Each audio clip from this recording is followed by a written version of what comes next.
Thank you. Thank you very much. Pleased to be here and to be able to, offer some of my insights over a fairly long career on this notion of sustainability. But as was mentioned, I want to open by offering a land acknowledgement to the people of the Wampanoag and the Massachusetts tribes, on whose land we work, play, and study and do other things. And I want us to commit to a notion of caring and respect during this meeting. And I want to start with a short video on belonging, because that's a theme that's coming up more and more in my work. And I think this is a big overlap with your work in social work. And I think this is one of the areas where urban planning and social work really need to talk to each other, the concept of belonging.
What does belonging look like if nothing of your culture, history, language, or art is visible in the streets, parks, buildings where you live? How can you ever feel welcome there?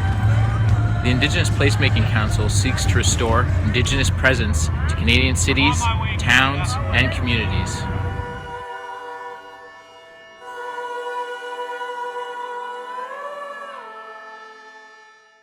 What does belonging look like if nothing of your culture is visible in the streets, the parks, the alleyways of your city? I thought that when I came to Boston. What is evident of the Wampanoag and the Massachusetts people other than a rather derisory figure on the Massachusetts state flag? Now, this was in Canada. I spent a year in Montreal, and I realized Canadians aren't perfect, but acts of reconciliation and recompense are being discussed. But I want you to hold on to that notion of belonging. So let me start by really opening up about what just sustainabilities is. Look, some of you will be familiar with the fact that in 1992, there was a major world conference, the United Nations Conference on Environment and Development, or the Rio Earth Summit, as it was called.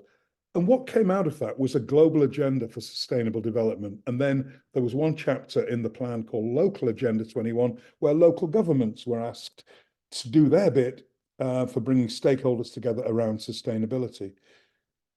But for 10 years, at least, after that conference, people were still talking about sustainability as being environmental. And of course, it is environmental, but it's more than that. I can envisage an environmentally regulated and green world that was deeply socially unjust. We have a very good example here that I'm going to talk about, and it's called Minneapolis. It's the second greenest city in the United States, and yet it is near the top on almost every measure of racism and exclusion.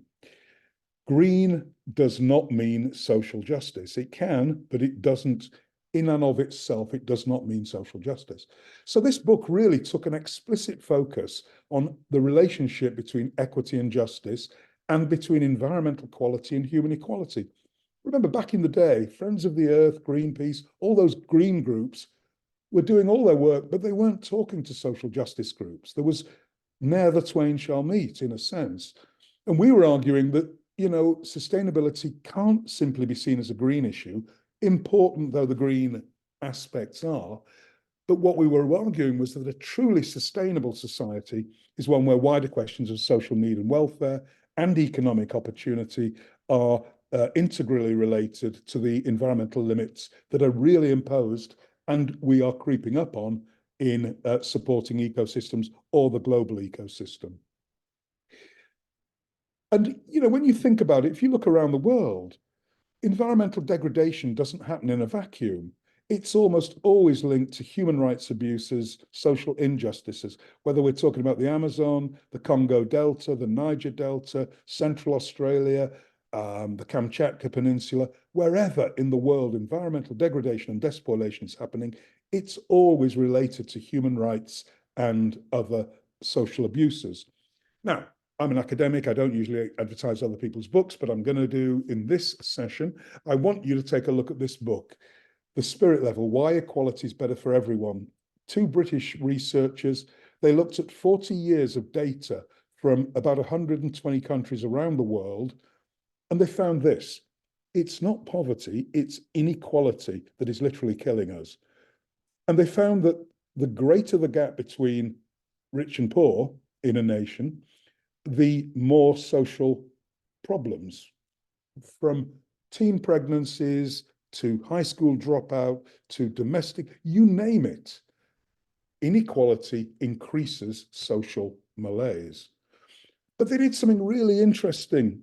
And I don't know why they did it, and they don't explain in the book, but they looked at advertising revenues and inequality. And guess what they found? The countries with the biggest inequalities had much higher advertising revenues. Why? Because inequality sells. People are desperate to get to the next level. Lower, working class to the middle, upper to the rich to the super rich to the, oh my God, I'm Elon Musk class. There is an escalator of consumption that is driven by inequality. And what does inequality do then? It heightens competitive consumption. They call it competitive consumption. We can call it keeping up with the Joneses. It's much more prevalent in unequal societies. And here's a big environmental link.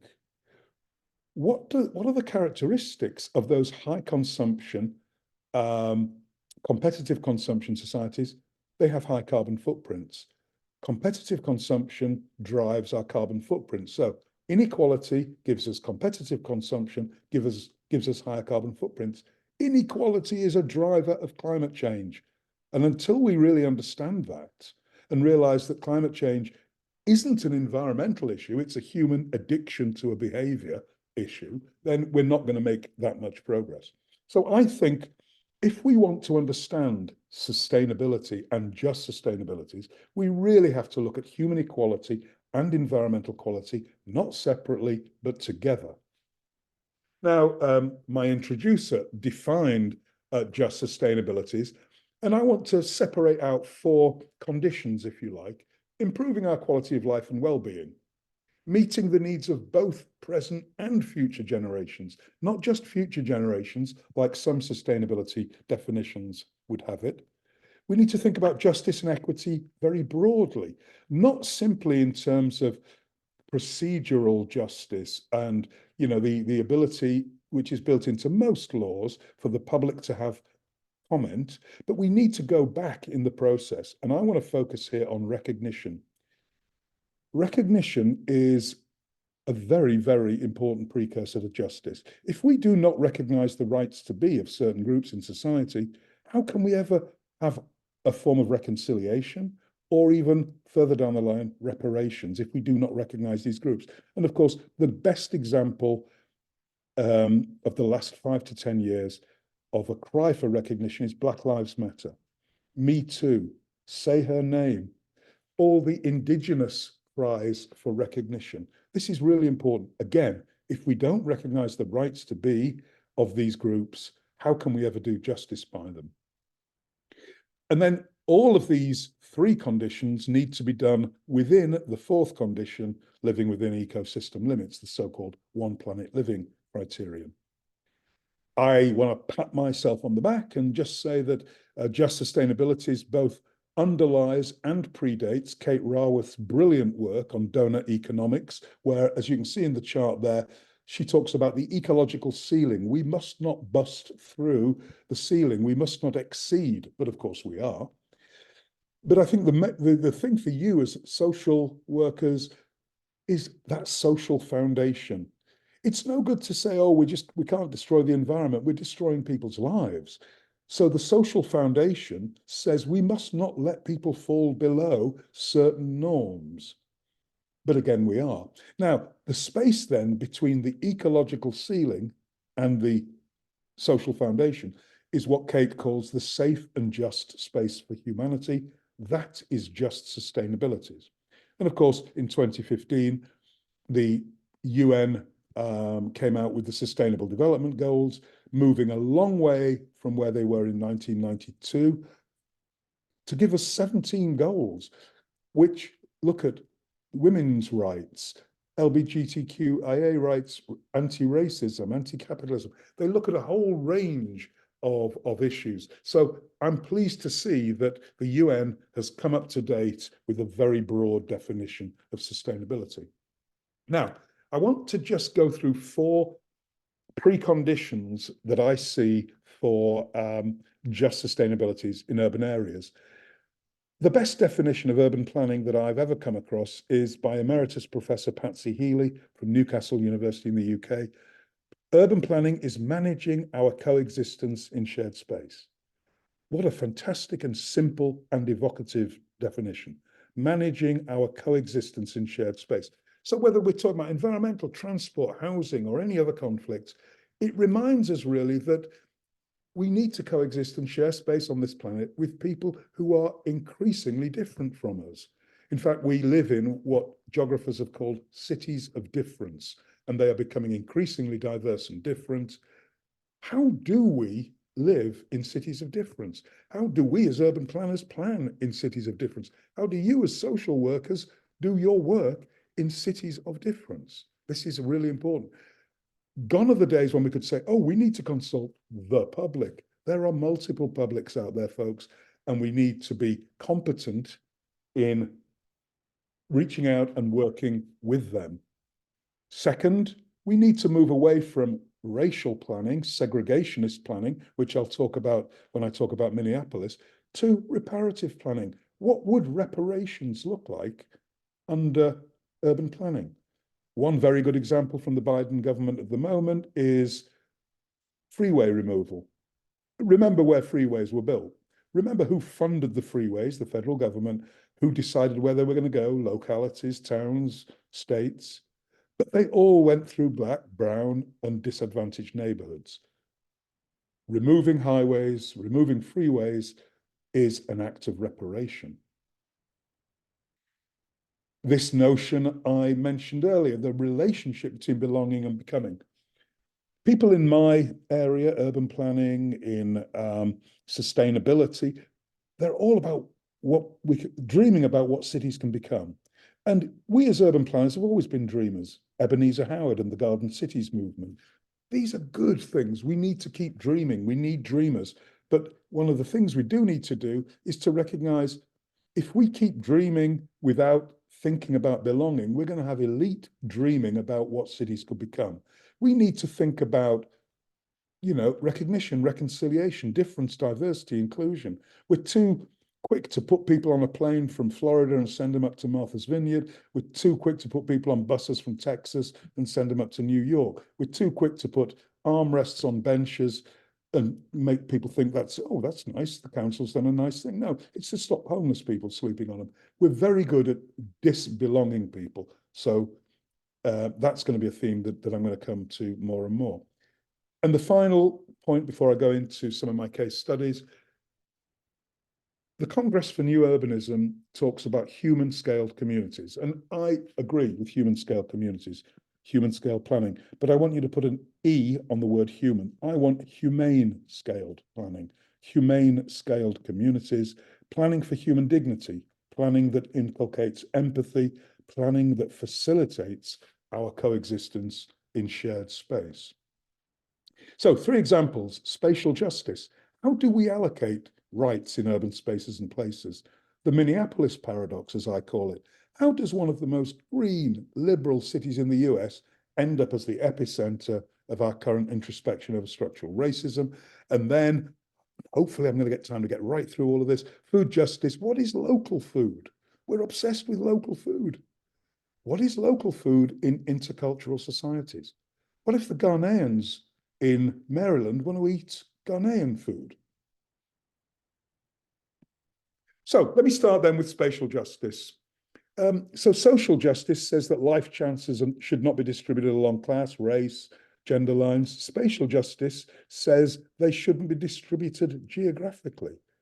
And yet we do have cities in the world. This is Jerusalem, Nicosia, Belfast. We have cities where there are walls. We do restrict spatial patterns. But actually, in US cities, we're much more subtle. We don't have walls, but we have creeks, we have railway lines, we have freeways. And on one side of the tracks, they live, and on the other side, we live. Their life chances, their life expectancies are vastly different. Did you see in the Guardian, in the Boston Globe recently, there was a piece, people live about 20 years longer in Beacon Hill than they do in Roxbury. That's spatial injustice. And it led Harvard researchers to say that your zip code may be more important than your genetic code in determining your lifestyle, your lifespan. That's a really fundamental issue. So let me come down to the level of the street, though. Let's talk about spatial justice on the street. Two streets. On the right, Mass Ave. On the left, Södervägen in Gothenburg. Couldn't be more different, but they're exactly the same width. But the Swedes have imposed what I call spatial justice on the street, or they have democratized the street such that to the left of the streetcar is the only space where cars can go. The streetcars are free. People are cycling, all ages, pregnant, not pregnant, Muslim, Christian, North African immigrants, everybody's cycling or walking. But I want us to think about that street. Think about the children growing up in the apartments. How are they wired differently between American and Swedish kids? When the American kids go out and see basically, orchestrated chaos on the right, and the Swedish kid goes out and sees this order, this organization, this prioritizing of active transportation, walking and cycling, rather than just having everybody in a car. We've got a lot of data on this. We know that on lightly trafficked streets, people have more friends and more acquaintances than on the heavily trafficked streets, as you can see in this chart, which was done about 35 years ago. You might say, what's the just sustainabilities point you're making here, Julian? Well, who lives on those green, lightly trafficked streets, and who lives on the heavily trafficked streets where they are more likely to be killed as pedestrians or cyclists? These are the more dangerous streets that are attendant in, environmental justice neighborhoods, red line neighborhoods, etc.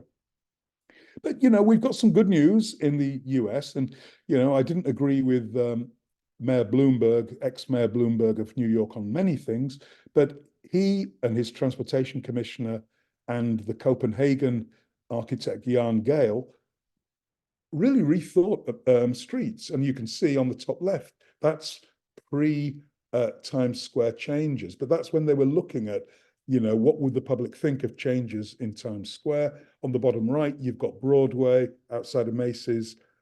It's a people's street. People like to sit around and look at things. Can we do every street in New York like this? No, of course not. But we can do a lot of streets, and we could give a lot of people ways to walk around New York without encountering traffic.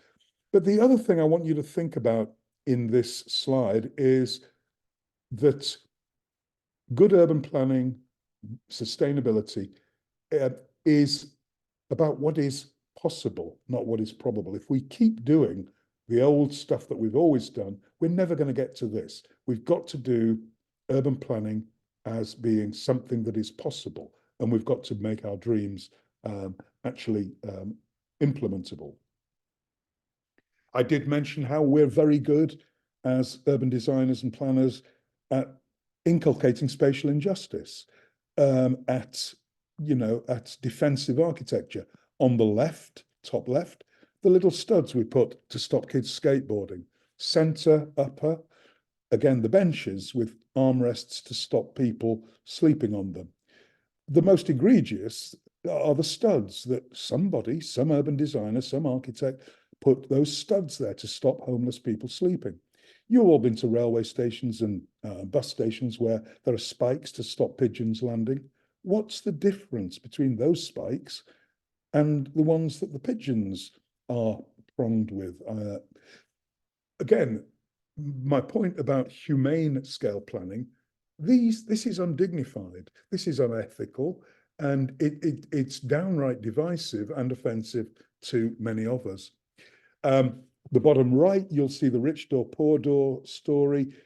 Every city that builds big buildings, residential buildings, usually has accommodation for low-income housing or moderate-income housing. But some cynical cities are allowing the developers to put doors for the poor around the back, whereas the rich just drive up, get out of their cars, somebody valets their car, and they just jump in the high-speed elevators to the penthouses. This is going on, folks, in the 21st century. We are designing buildings that are, it's building apartheid, let's call it that. Hey, and listen, tweet that somebody, because I don't think anybody's used the phrase building apartheid. Okay, I did. Bottom left, we have an overpass in Seattle where there was a bunch of homeless people sleeping under there. So the city thought, how can we get rid of them in a way that the public supports? The public supports sustainability. Let's put bike racks there. Well, the city's biking community were not happy about this. They said, look, we've got a problem. Homelessness requires resources. It requires policy. Do not just put bike racks there. We do not want our love of cycling to become something that moves desperately poor people on. I mentioned earlier the spatial injustice of road allocations. Removing urban highways can improve neighborhoods blighted by decades of racist policies.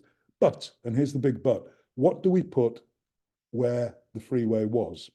If we merely put green amenities, we're going to have gentrification on steroids. So we've got to think about very carefully how we do removal so that we don't actually exacerbate the problem. Because a freeway is a big deterrent to a lot of people buying homes. But if you put parks there, it's game on for the gentrifiers. Very interesting concept called the cosmopolitan canopy from my friend Elijah Anderson at Yale. Elijah's point is, look, most of the time we walk around the streets and we are not interested in, looking at anybody. We just we stay in our lane, basically. But he says there are places in cities, and this is on the picture here, Reading Terminal Market in Philadelphia, and he calls them cosmopolitan canopies, places where we are civil and we talk to other people, we watch a ball game, we eat different foods, we talk, and then of course we go about our lives. But the question for me is there a role for planning and planners, social workers, in creating cosmopolitan canopies? Look, cosmopolitan canopies aren't going to end racism. But what cosmopolitan canopies do, I think, is illustrate the benefits of contact theory. The more contact you have with people who are different from you, the more likely you are to be to support policies for greater integration. Cosmopolitan canopies, often food spaces, kids spaces. As a dog lover of 5 years, dog parks are good cosmopolitan canopies where there's a focus on something else, and you can just talk, either about your dogs, but these are good places where people can mix. These are spaces of engagement. Now, in the US, there's another way that urban planners are trying to shift the focus away from automobiles to develop less auto-centric communities, and that's through this idea of complete streets, decentering the automobile, recentering cyclists and pedestrians. And here's some examples. Every community has a guide from on the far right, Toronto, the bottom, Somerville, obviously, Swampscott, and then the Massachusetts DOT Complete Street Design. But again, as a critical urban planner, my question is this benefiting all urban residents, or are we just creating green ghettos? Are we greenlining neighborhoods? And in any case, is the street just a physical structure? On the right, you have urban designers' thoughts about what a complete street is. But on the left, you have, and this is in Athens, Greece, we can't design what's going on there. That's a social ecology of the street. This is where I think social science really comes into urban planning. Doreen Massey, the late great geographer Doreen Massey, talked about places, and I see streets as places, as having no meaning. She says, rather, places, streets, are constantly shifting articulations of social relations through time. But yet, most of our complete streets people are urban designers. All they do is think about the physical structure, not the social structure. We need to be thinking more about the social ecology of streets. And a good example of this is LA. Now, believe it or not, LA is going big on complete streets. It is trying to retrofit its city away from just being completely auto-dominated. But what they did was they, until very recently, didn't allow street vending. Now, two of the biggest minority communities in LA, who combined make up a majority in LA, are Southeast Asian and Latin American. Any of you who've been to a Southeast Asian country or Latin American country cannot have failed to admire the street culture predicated on street food. How can you say it's a complete street when you don't allow the majority two cultures in your city to actually street vend? It was illegal. Now they're permitting it. But again, this is where the critical approach comes in. I agree with complete streets, but let's think of complete streets in a very much broader idea than just the physical urban design of the streets. And this is a book series that I edit. My book is Incomplete Streets, which again, you know, talks to my critical approach. But really, the argument we're making here is that community narratives are missing in much of the complete streets movement, discourse, and practice, and that as a result of this, a lot of cities are really systematically reproducing many of the urban spatial social inequities and injustices that have characterized our cities for the last century or more. The book on the right even goes further, and it says greening cities whitens cities. Now, I would argue that in terms of urban sustainability, the key indicator is what we call walkability. How walkable is your city? Some of you who've bought homes or have rented homes recently might have seen a walk score, which is a measure of the walkability. 100 perfectly walkable, 0 not perfectly walkable. And I thought, oh, great, there's an app for walk score, until I found out who it was, who owns it, which is Redfin, the realty company. The point I'm making here is we have commercialized, commodified sustainability, compromised sustainability, by really enrolling it in racial capitalism, of which home ownership is one of the biggest parts, as you understand. Again, the walk score is good, but it's being used by, you know, the capitalist machine to allocate people to spaces that only they can afford to go to. I think of urban parks, and I'm just going to cut through this quickly. But urban parks, we've looked at streets, urban parks. Many of them were designed 100, 150 years ago, when the community looked very different. How do we design parks today to be more inclusive? Great quote here from my good friend Setha Lowe and her team, in this new century, we're facing a different kind of threat to public space, not one of disuse, but of patterns of design and management that exclude some people and reduce social and cultural diversity. Well, I'd go further. I would say it's not just design and management, it's design, management, and the programming of the parks that is at stake here. And so a bit of research that I'm doing at the moment with my students is in this area called co-production. What if we co-produced, co-designed, co-managed, and co-programmed parks? Wouldn't parks automatically be more community focused if we actually involved a representative section of the community in the design, management, and the programming of the parks? So again, you can see here that there's lots of urban innovations, but I think we're often missing a piece, and that's the belonging piece. That's the piece where we're still, despite all of this rhetoric about community involvement, we're not really doing it in any kind of meaningful way. And I urge you to look at this paper. 20 years ago now, Lanford and Taylor, and I've used this paper, and it gets more useful. And the predictions they made are more and more salient every year.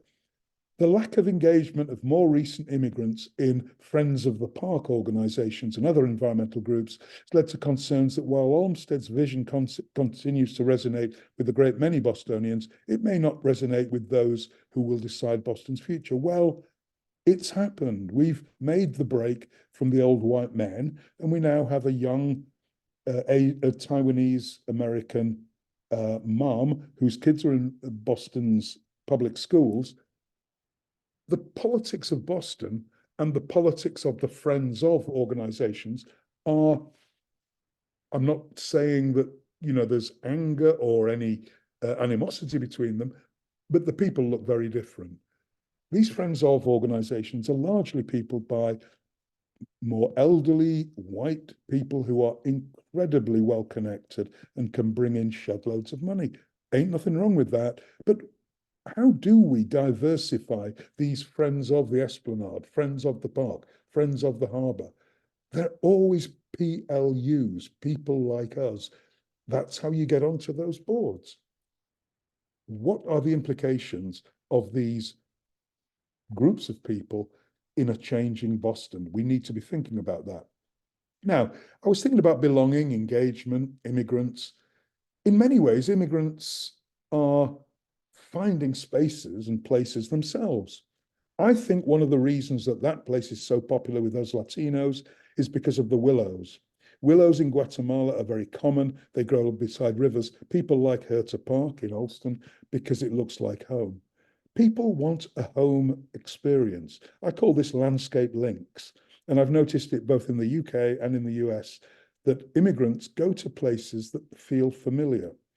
A group of Turkish people go down to the White Cliffs of Dover because it reminds them of the limestone scenery of Cappadocia in Turkey. And, when I get time, there's a book on immigrants around the world and where they recreate. And I guarantee you, it will be in spaces that are redolent of where they're from. In Copenhagen, they took a different approach. What they did was they said, hey, we've got this linear park. It's in an immigrant neighborhood called Nørrebro. What are we going to do? And so what they did was they designed in Encounter by asking people to talk about artifacts that mean a lot to them. And so the park is, I was going to say littered, that's not the right word. The park is resplendent in artifacts from different cultures around the world. And people talk about it. What does that mean in your culture? So it's a space of engagement, this really important point, space of engagement, a space where people can belong. My good friends at the Department of Landscape at Sheffield University in the UK have the Transnational Urban Outdoors Research Group. They do fantastic work, and you can get a copy of this Refugees Welcome in Parks book. It's packed with ideas for refugee integration and well-being, and it really looks at how parks and urban public spaces can be more welcoming to some of the most damaged people in society who are refugees and asylum seekers. But the point here, and I think the great advance that this group has made, they've said what I've been saying for years. Demographic data about a neighborhood tells us one thing: what percentages of different groups are in the community. Ethnographic data drills down and says, what are the daily spatial practices? What are the worldviews? What are the fears, the hopes of different communities? Couldn't we co-produce community ethnographies? Couldn't we do that? Wouldn't it be a great thing to do? And these could be kept up to date. And these could be a resource for you as social workers, for the urban planners, for all council employees. So I want to see, ethnographic data being used much more in urban planning. Okay, my second story is about Minneapolis. So, best park system in the US, according to the Trust for Public Land, third most bike commuters in the United States, one of the best cities to exercise in, the miracle of Minneapolis. No other place mixes affordability, opportunity, and wealth so well. What's its secret? Well, this is all very good if you're white, but if you're not white, it's not so good. Racial inequality in Minneapolis is among the worst in the nation. The income gap is huge, but more significantly, the home ownership gap, the wealth gap, is the second biggest in the nation. The achievement or opportunity gap in schooling between white and Native American, white and black, is pretty big in Minneapolis as well. So you've got this green city, but it's deeply, deeply unjust. And I'll even go as far as to say that park system, which is, other cities can only, fawn over, that park system was built with racism in mind. All of the homes around the parks are single family homes. It's around the parks, there is what one researcher has called a racial cordon around the parks, to stop, or so that if anybody, who doesn't look like they're from the neighborhood, they could be asked, what are you doing here? The kind of thing, the Karen principle. So I wanted to know why Minneapolis is as it is. And there's a really, really brilliant project that you should look into. It's just called Mapping. If you Googled Mapping Prejudice Minneapolis. So Kirsten Delegard is a Minneapolis historian. And she said to me, all that civic rhetoric about Minneapolis being a model metropolis at the cutting edge of great urban planning obscures darker truths about the city. And so I wanted to find out what they are. Number one, in 1900, Minneapolis was a very mixed community, small African-American, small of-color population, but it was evenly distributed. And then in 1910, to be precise, something happened. Racialized covenants started to appear. And these covenants: this home shall not be let or sold to anybody other than members of the Caucasian race. And then they go on to list all of the different racial groups, and the words that are used then are as horrific as they are now. So by 1930, 20 years after the covenant, you have the emergence of North Minneapolis and South Minneapolis, the two low-income minority neighborhoods. In 1917, the Supreme Court in the US struck down racialized zoning on the basis of race. And so cities were scrambling. They said, what we're going to do, what we're going to do. So they came up with exclusionary or single family zoning, of which Minneapolis now, 70% of residential land is this single family. So it was a way of getting around the fact that they couldn't segregate on the basis of race. So they thought, we'll segregate on the basis of income, because income's a pretty damn good proxy for race. And then, 40s, 50s, 30s, 40s, 50s, redlining, the allocation of a grade, from good to hazardous was given to certain neighborhoods, and low income and black neighborhoods were hazardous. No more government funding, no private sector funding. So the neighborhoods started to decline, and the neighborhoods that we have today, the red line neighborhoods, are the food deserts. They are the environmental justice neighborhoods. They are the places where the heat is extreme in summer because, of course, there's not many parks, there's not many trees. There's lots of large roads with black asphalt tops, so the areas heat up. The result, racialized covenants, single-family zoning, redlining, racial segregation then and now. And what's really interesting to me is any of these three features was pretty damn good at separating out people. But nobody's done any research on the synergistic effects, the cumulative effects of these three policy initiatives. Only one country in the world has done it better than us, and that was South Africa, where, you know, black people needed a pass to get between zones or, home areas. There's an acknowledgement in Minneapolis that the way things were then and now should be the impetus for change.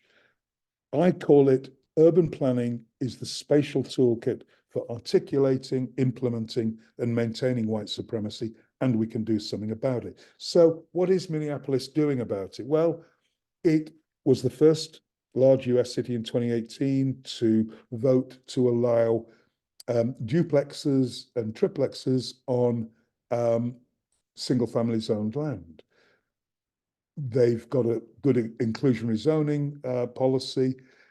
All of it is aimed at eliminating disparities. So the Minneapolis 2040 Comprehensive Plan says in 2040, Minneapolis will see all communities fully thrive regardless of race, ethnicity, gender, country of origin, religion, or zip code, having eliminated deep-rooted disparities in wealth, opportunity, housing, safety, and health.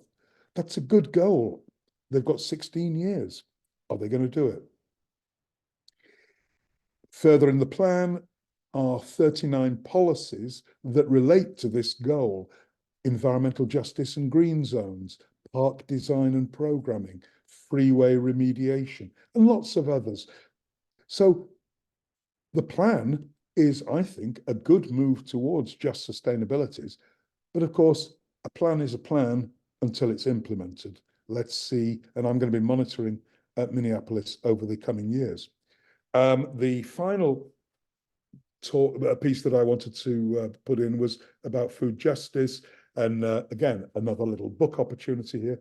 The psychologists tell me that if I leave this on for 45 seconds, approximately 60% of you will be on Amazon buying this book within the next few minutes. So I'm going to keep this on for another 15 seconds, and then, maybe you will do that. So the question I was asking, what are local foods in intercultural societies? And I want to start with a story. On the right are George and Julia Bowling from Maryland, tobacco farmers, good American farming entrepreneurs. And they were, a lot of farmers in Maryland are being pressurized to move away from tobacco and to diversify into other things. And so George and Julia were thinking, what are we going to grow?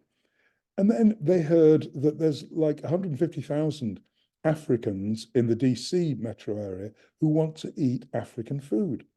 Now, these are professors, doctors, diplomats, lawyers. These are wealthy many of them wealthy middle and upper middle class people. And they want to grow or have grown for them African food. So the Bowlings contacted the University of Maryland Extension. They did some research and found, you know what, there's actually quite a lot of African crops will grow in the Maryland terroir. And now the signboard to the Bowling farm is the sign that you see there. They're selling African produce and they're doing good business. And there's lots of farms now where Africans drive out from DC and go and buy foodstuffs from these local farms. Now, if any of you are part of the alternative food movement, I'm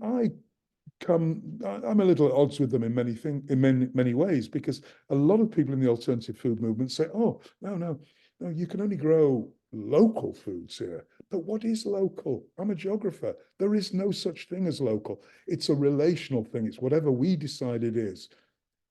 You don't drive 5 miles out of out of a US city and say, you are leaving local, you are going regional.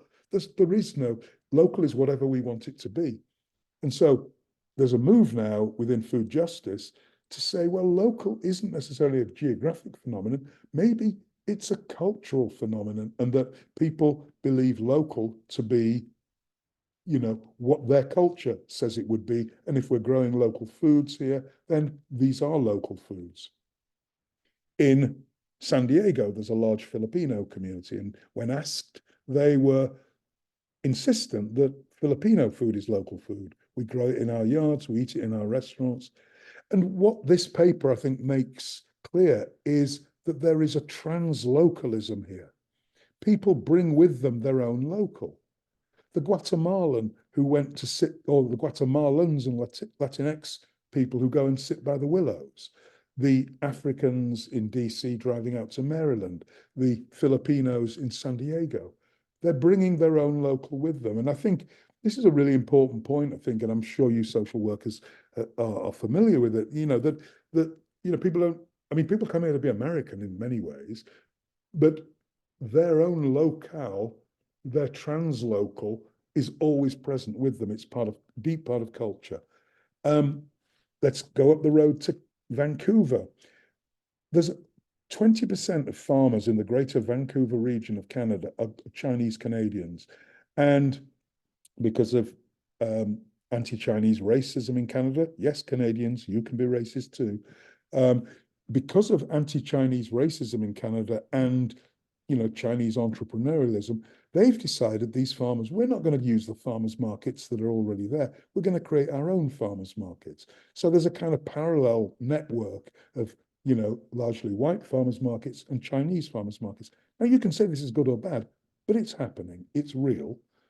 And I gave this talk in Vancouver 10 years ago, and an East African woman, a young East African woman who just emigrated, said, Julian, I'm so glad you said that. I shop at the Chinese farmers markets because they grow the food I want to eat.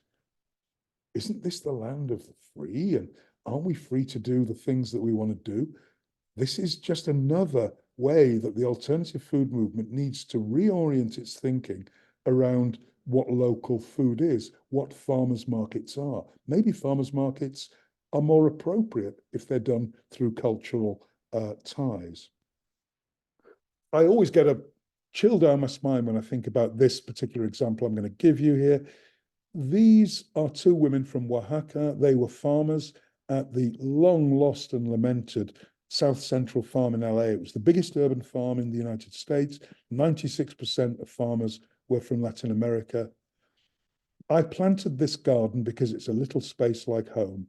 I grow the same plants that I had back in my garden in Oaxaca. We can eat like we ate at home, and it makes us feel like ourselves. It allows us to keep a part of who we are after coming to the United States. Isn't that beautiful?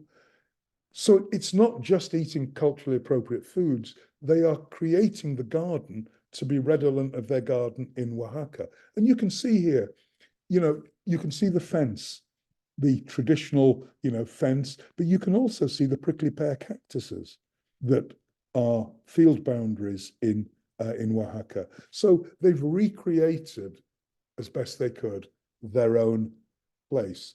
And that gives them succor, it gives them warmth.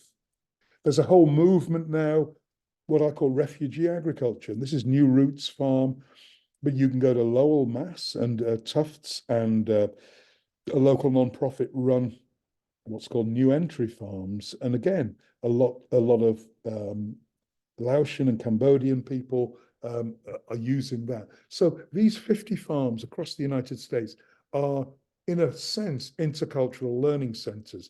Farmers from around the world, farmers from the US come together over farming, and these are the new agriculturalists.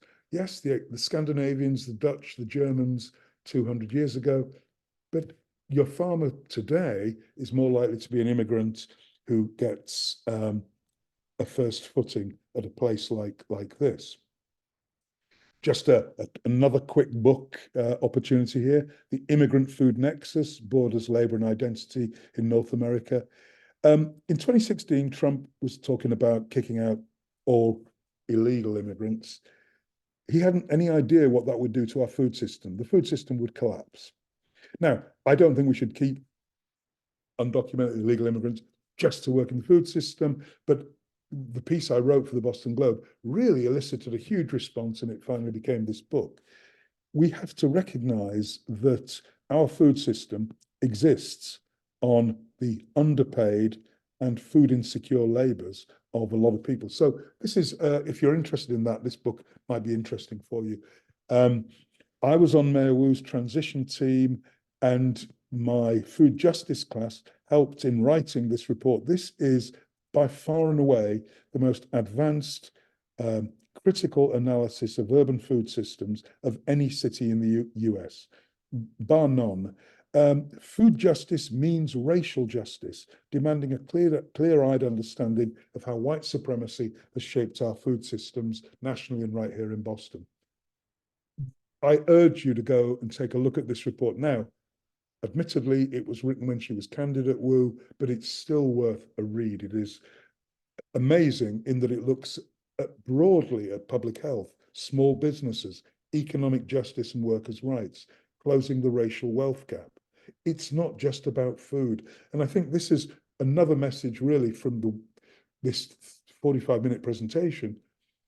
These are all intersecting issues. We cannot just deal with food as a single issue. It's a much more complex issue than that. So we need to manage our coexistence in shared space. We need to foster belonging as well as dreaming about what cities can become. We need to foster engagement and belonging using deep ethnographies. We need to understand communities. We need to engage in intercultural, culturally competent planning and policy making. I prefer the term cultural humility. Culturally competent sounds a bit managerialist. We need to practice humane scaled and human scaled urban planning and design. And above all, social justice never simply happens in planning processes and outcomes. It must be intentional, explicit, and it must be front and center in our work. Thank you. Wow, that was pretty good timing, wasn't it? Bang on. Dr. Agyeman, thank you so much. A huge round of Zoom applause for that. So much to say. I strongly believe that the lives of our clients, lives of all community members, and the lives of ourselves as practitioners really suffer because of our habits of consumption and the ways that funding has been directed to the built environment in ways that completely break up communities, like you said, highways, and the fact that so many organizations that are stewarding parks and urban spaces are not representative of the community members. So I can keep responding and reflecting, but we have a whole slate of reflectors who will do just that. So I'd like to introduce our first reflector. Marcus Shaw is a first-year MSW student at BU, where he also works as an undergraduate academic advisor for the sociology department and the African American and Black Diaspora Studies program. He is a research assistant for equity and inclusion and also practices meditation coaching, Reiki healing, and has an interest in psychoanalysis. Thanks, Marcus. Thank you, Julia. And thank you, Dr. Agyeman, for giving such an incredible presentation that was very well delivered and very inspirational in how we can work to improve our communities, both socially and in the environment. I feel like that is a lot of what your work was about, what your presentation was about, is that we must work to assist people and assist social policies, as well as improving the environment. We cannot separate those two. And it seems that human quality and the lives that people live is very much impacted and connected to the environment. If you are exploiting people through racial capitalism, among other means of exploitation, then the environment will also be exploited. There is a direct correlation or connection between advertisement and competitive consumption and capitalism, as well as people's lives being in worse circumstances. And so thank you very much for sharing all that. And my question to you was about how do we talk to people and really help them understand why just sustainability is really important, especially those who are decision makers, those who are urban planners, and those who are resistant towards the movement. And as well as empowering people who are experiencing the negative effects of just sustainability, or not the negative effects of just sustainability, but the negative effects that just sustainability is trying to impact. How do we empower them to also advocate for themselves? Well, great questions. Look, policymakers, decision makers. I mean, the reason I'm a big fan of Mayor Wu's work, and is that in a sense she is carrying out just sustainabilities type policies. She doesn't call it that, and there's a big question: do we need to call it that? I mean, the public don't want to know these complex names, but if we just use the example of Minneapolis. That's a pretty powerful example, isn't it? This super green city, second only to Portland, Oregon in terms of green, is also the most socially unjust. I mean, it breaks the almost, kind of this link that people assume between greening and social justice, that a green city is going to be more socially just. No. In fact, a green city could be less socially just because of the reasons I've mentioned in terms of civic amenities, green amenities creating gentrification. Now, I mean, again, what that means though is that if cities want to do greening, they have to look at housing stabilization and affordability policies beforehand. I gave the example, or no, maybe I didn't give the example to you, but just think of the Atlanta Beltline, think of the High Line, think of the Rose Kennedy Greenway. These are all good examples. I mean, look, the Rose Kennedy Greenway, fantastic, but it's come at a great cost. It really has pushed up rents. I mean, how do we do greening? How do we de-link greening from gentrification? How do we decouple it from gentrification? That's one of the great issues. And we don't have all the answers. I mean, community land trusts, housing affordability, there's a lot of initiatives, but there's no cookie cutter solution to any of the particular issues. It all depends on locality.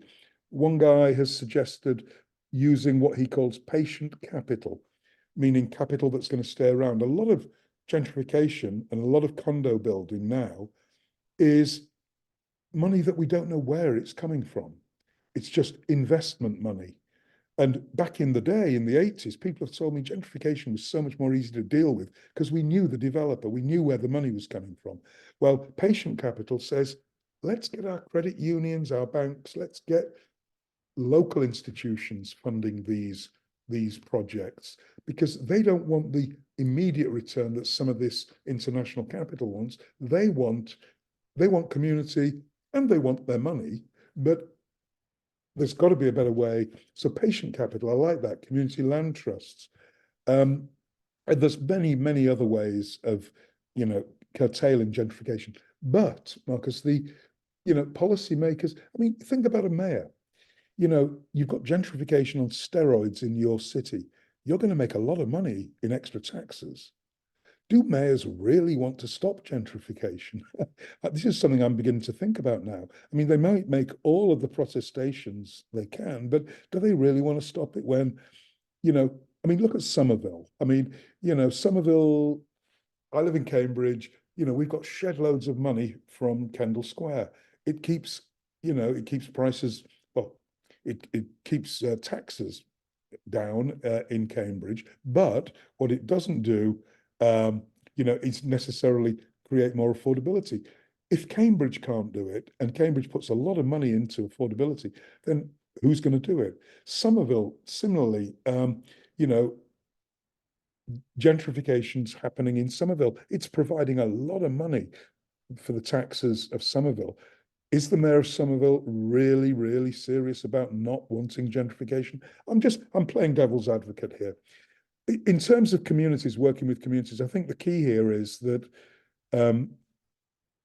we need to really think about not just informing the public, because there is no one public. As we said, there are multiple publics. We live in cities of difference. how do we communicate with different groups? I've seen sustainability advocates, you know, giving talks at, you know, lower income church groups or something like that. And the silence in the room when the sustainability advocate, who is usually, you know, a young, white, enthusiastic person, when they say, well, you know, sustainability means less, we're going to have to give things up. And people look at them and say, well, we haven't got anything to give up. What are you talking about? We can't use the less message with the poorest people. It's just not going to fly. And what's more, it's offensive for somebody to stand in front of them and say, you're going to have to give stuff up. So we're going to have to think about different ways of communicating sustainability messages to different groups of people. And that's where this notion of ethnographic data comes in. Know your community. I'm staggered by, I'm not going to mention the name of the organization, but I took a group of students to one urban agriculture organization in Boston, and the person talking to us knew very little about the neighborhood. How do you work in urban agriculture without knowing intimately who the people are in that neighborhood, demographically and ethnographically?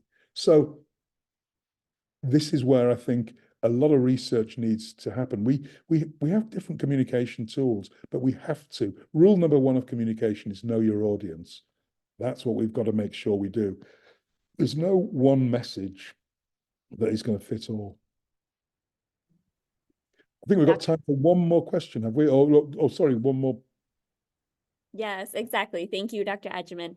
And for our audience, as we have one more reflector, and then we will get you all that CEU information right away in the chat.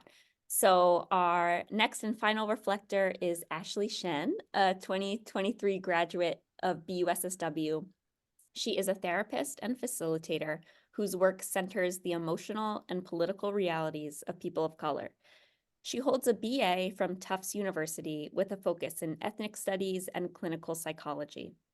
Prior to BUSSW, Ashley worked with immigrant workers, tenants, and survivors through the Asian Task Force Against Domestic Violence and Chinese Progressive Association. She is committed to uplifting the voices of community members in the decisions that affect their lives. Thanks, Ashley. Thanks for that introduction, Julia. And thank you so much for that presentation, Dr. Agyeman. I'm really appreciative of even just like the conceptual language of just sustainabilities and how it can be a framework to really understand values and contradictions in urban planning and how we share space. And also not just how we share space, but really how we share power and how we share decision-making and how that's distributed in our societies. So I'm someone who's a bike commuter. I've worked in the outdoor industry, and I've also worked in a lot of community organizations as well. And something that I struggle with is how we conceptually separate the things that we consider to be sustainable, as you talked about. So for example, bike lanes, parks, gardens, etc., and what we consider to be just or humane. So policies like affordable housing, transit, healthcare, etc. Your presentation made me reflect on a moment in my own life where I really saw these things coming together.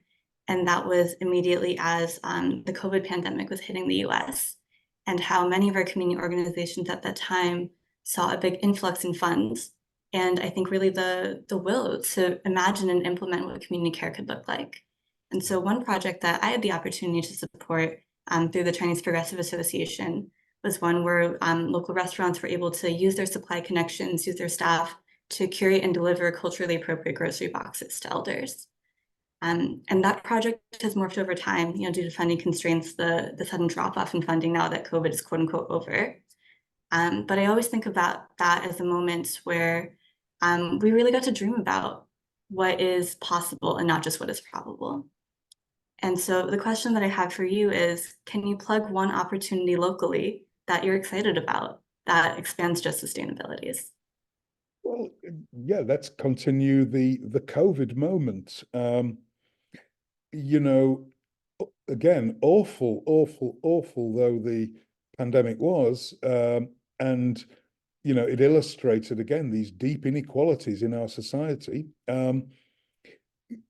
We began to finally appreciate public space. I live in Central Square. You know, you see all of those decks now that are pretty well, they're not permanent. The council seems to be shilly-shallying about whether they're going to be permanent, but they're going to be here for a few years. But you walk into Central Square on a summer's evening and there are hundreds of people sitting outside, you know, talking. You can hear people, not massive. That's so important. And so I think what COVID did was it made people realize the value of public space. People got on their bikes. There was there was a shortage of bikes. There was a supply crisis of bikes because people were buying bikes. So, I think, what I didn't want was back to normal. People said, I want to get back to normal. No, I want to get back to a different kind of normal. I'm not sure whether we're getting towards that. I think other things have delayed and waylaid our thinking about that. But in terms of what I'm excited about in urban planning terms is we are now getting a more diverse, certainly at Tufts, we're getting a more diverse group of students. I want to see a planning profession that looks like and thinks like the communities that it works in, that is culturally competent, or at least holds cultural humility as a way of beginning to empathize with and appreciate the dignity of all different groups. Just as an aside, because I'm going to have to go in a second, I've got to be somewhere at 7, but just as an aside, I actually wrote the sleeve notes, an endorsement of a book from a professor of social work. She was at college in St. Paul. And at the time I was thinking, wow, this is interesting, a social work professor asking me to write. And then I thought about it, and I thought about it more. And I realized how close together our urban planning and social work professions are. In fact, the common root is the settlement movement. Jane Addams, and of course, Jane got her ideas from the Toynbee Centre in London. This idea of the settlement was the beginning of social planning in Britain, in Britain and in the United States. So I just wanted to say that we do share a very common root. And then of course urban planning, and here's an interesting gendered aspect. That social planning was very much driven by women like Jane Addams, and then you got Lewis Mumford, and the physical planners came along, and they were largely men, and it all became about technique rather than empathy and human dignity. So hey, it's been fantastic talking to you all. I am happy to answer any questions by email. So please do contact me if you have questions. Dr. Agyeman, thank you so much both for that offer and for spending the evening with us. As is evident by our timing, we could continue such a rich discussion. Thank you so very much. I would like to make sure everyone sees that the link to the CEU, the evaluation and the test is in the chat, and we, the session organizers, will remain on the Zoom link if you have trouble accessing that link. Unfortunately, it's just the policy even beyond BUSSW that we can't distribute that link after this event ends. So we really want to make sure that you can access it now. Contact us if you have would like support with that. So again, thank you so much to Dr. Agyeman. Thank you, Marcus Shaw, Ashley Shen, for your incredible reflections, and Megan Nizza, who is one of my co-research assistants on equity and inclusion, who did much of the tech support and logistics for this event. So in the movement, we like to say that the path to justice is more like a marathon and not a sprint. So take good care of yourselves, everyone, because we need all of you to create our new world. We hope to see you at our next E&I Speaker Series event on Thursday, February 29th at 5 p.m. We will hear from Professor Vasilios Iokoumidis, who is a social work professor at the University of Essex in England and also at the University of West Attica in Athens, Greece. He will be speaking about a 2023 text he co-edited titled Social Work's Histories of Complicity and Resistance, A Tale of Two Professions. And we will provide a link in the chat. So again, thank you all so much for joining us. We are so grateful, and we will remain on the Zoom link for any questions or support. Thank you.